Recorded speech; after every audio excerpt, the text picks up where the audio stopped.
BJP যিখন চৰকাৰ চলি আছে বা বিজেপি যিটো দল, এই দলটোক লৈ যথেষ্ট এক দুখ লগা পৰিস্থিতিৰ সৃষ্টি হৈছে। এই দুখ লগা পৰিস্থিতিৰ সৃষ্টি এইকাৰণেই হৈছে, এটা সময়ত বিজেপিয়ে কৈছিল, প্ৰধানমন্ত্ৰী নৰেন্দ্ৰ মোদী ডাঙৰীয়াৰ লগতে অসমৰ বিজেপি নেতৃত্বইও এটা হুংকাৰ দিছিল যে সমগ্ৰ দেশত বিৰোধী শূন্য কৰিব। কিন্তু আজি অসমৰ যিটো বাস্তৱ পৰিস্থিতি, এই পৰিস্থিতিটো কিন্তু সম্পূৰ্ণ সুকীয়া।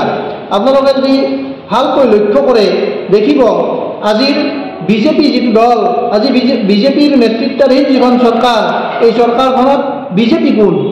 এই আটাইবোৰ নহয়, মেক্সিমাম গৰিষ্ঠ সংখ্যক লোকেই কিন্তু কংগ্ৰেছৰ পৰা অহা প্ৰাক্তন কংগ্ৰেছী, যিসকলক বিজেপিয়ে এটা সময়ত দুৰ্নীতিগ্ৰস্ত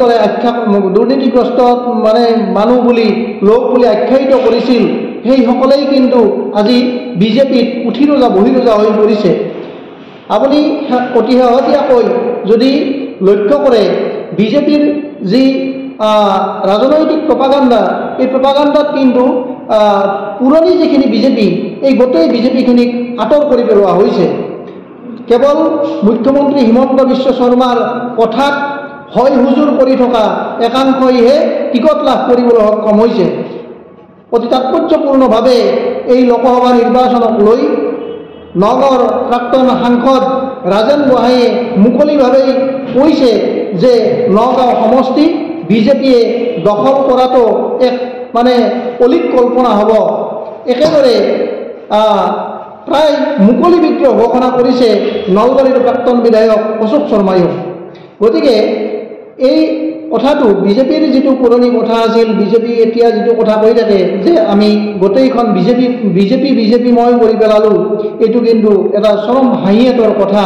কাৰণ বিজেপি বুলিবলৈ কোন, এইটো এতিয়া বিচাৰি পোৱাটো টান। কেৱল আপুনি যেনিয়ে চাই তেনিয়ে দেখিব প্ৰাক্তন কংগ্ৰেছীৰে ভৰি পৰিছে। বিজেপিয়ে পূৰ্বতে আখ্যায়িত কৰা সেই দুৰ্নীতিগ্ৰস্ত লোকসকলেই আজি বিজেপিৰ উঠি ৰজা বহি ৰজা হৈ পৰিছে। গতিকে এই বিৰোধী শূন্য কৰাৰ যিটো কথা কৈছিল, এইটো এক